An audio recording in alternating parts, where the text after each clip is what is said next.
মিথ্যে প্রশংসায় ফাঁদে পড়ে তেলাপাখি কি তার সব খাবার হারাবে, নাকি ধূর্ত টিকটিকি পাবে তার চরম শাস্তি?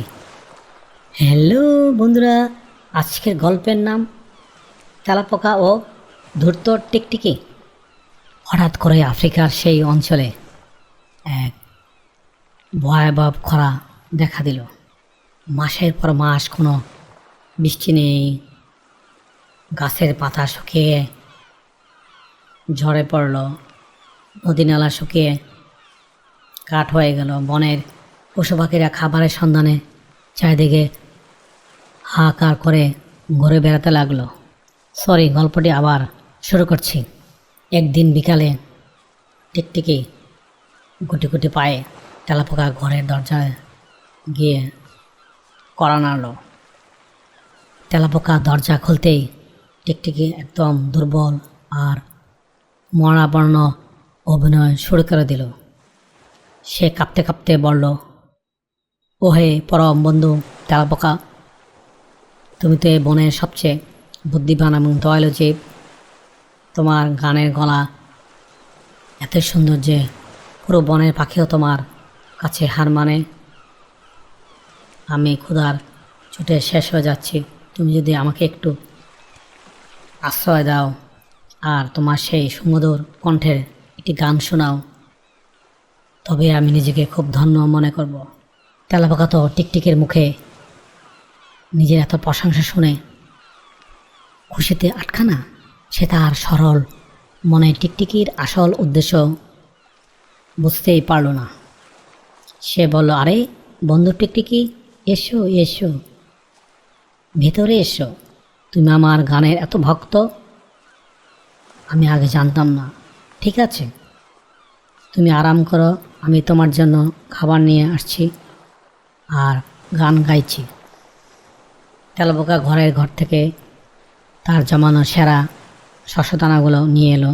টিকটিকি গপাগপ করে সেগুলো খেতে লাগলো আর তেলাপোকা চোখ বন্ধ করে পরম আনন্দে গান গাইতে শুরু করলো। তেলাপোকার গানে এতটাই মুগ্ধ হয়ে গিয়েছিল যে চারপাশের দুনিয়া ভুলেই গেল। আর এটাই ধূর্ত টিকটিকির সুবর্ণ সুযোগ। তেলাপোকা যখন চোখ বন্ধ করে টান ধরছিল, টিকটিকি ঠিক তখন তার বড় থলেটার ভেতর তেলাপোকা ঘরের বাকি সব খাবার চুপিসারে ভরে ফেলেছিল। খাবার চুরি শেষ করে টিকটিকি এক লাফে ঘরের পিছনে জানলা দিয়ে পালিয়ে গেল। বেশ কিছুক্ষণ পর যখন তেলাপোকা গান শেষ করলো, তখন চোখ খুলে ডাকলো, বন্ধু টিকটিকি, কেমন লাগলো আমার গান? কিন্তু চারদিক একদম নিঝুম, কোনো সাড়া নেই। তেলাপোকা অবাক হয়ে চারদিকে তাকালো। ঘরের কোণে যেখানে টিকটিকি বসা ছিল সেখানে কেউ নেই। শুধু তাই নয়, তার জমানো খাবারের ভাড়ার ঘরের দিকে তাকাতেই তেলাপোকার চোখ কপালে উঠল। আরে ভাড়ার ঘর একদম খালি, একদানা খাবারও অবশিষ্ট ছিল না। তেলাপোকা বুঝতে পারল যে ধূর্ত টিকটিকি মিথ্যে প্রশংসা ফাঁদে ফেলেছে। তার এতদিনের কঠোর পরিশ্রমের ফল এক নিমিষেই লুট হয়ে গেল। সরলতার সুযোগ নিয়ে টিকটিকি তাকে চরম ধোঁকা দিয়েছে। এদিকে তেলাপোকা কান্নায় ভেঙে পড়ল, কিন্তু কান্নাকাটি করে তো আর খাবার ফিরে আসবে না। সে প্রতিজ্ঞা করল, এই অন্যায়ের বিচার একদিন সে করেই ছাড়বে। সে সোজা রওনা হলো বনের রাজা সিংহের দরবারে। বনের রাজা সিংহ তখন রাজদরবারে বসেছিলেন। তেলাপোকা কেঁদে কেঁদে সিংহের পায়ে পড়ল এবং টিকটিকি সব চুরির কাহিনী খুলে বলল।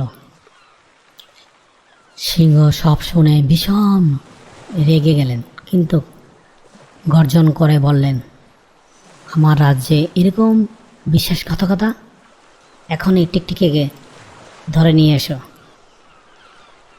রাজার সৈন্যরা দ্রুত গিয়ে টিকটিকিকে তার বাসা থেকে ধরে নিয়ে আসলো। চুরির সব খাবারও উদ্ধার করা হলো। সিংহের সামনে টিকটিকি ভয়ে কাঁপতে লাগছিল। সব শুনে সিংহ রায় দিলেন, টিকটিকি, তুমি শুধু খাবারের চুরি করোনি, তুমি বিশ্বাসের মর্যাদা নষ্ট করেছ। শাস্তি হিসাবে তেলাপোকার সমস্ত খাবার তাকে ফেরত দেওয়া হবে, আর তোমাকে আজ থেকে বনের সমস্ত পশু পাখির কাছ থেকে দূরে থাকতে হবে। তুমি আর কখনো শান্তিতে বনের মিষ্টি ফল বা শস্য খেতে পারবে না। তোমাকে বেঁচে থাকার জন্য ঘরের কোণে বা দেয়ালের আড়ালে লুকিয়ে শুধু ছোট্ট ছোট্ট পোকামাকড় খেয়ে জীবন কাটাতে হবে। হ্যালো বন্ধুরা, আফ্রিকার এই প্রাচীন লোককাহিনী আমাদের একটা শিক্ষা দেয় যে কখনো কারো মিথ্যে প্রশংসায় অন্ধ হয়ে নিজের সর্বনাশ ডেকে আনো না।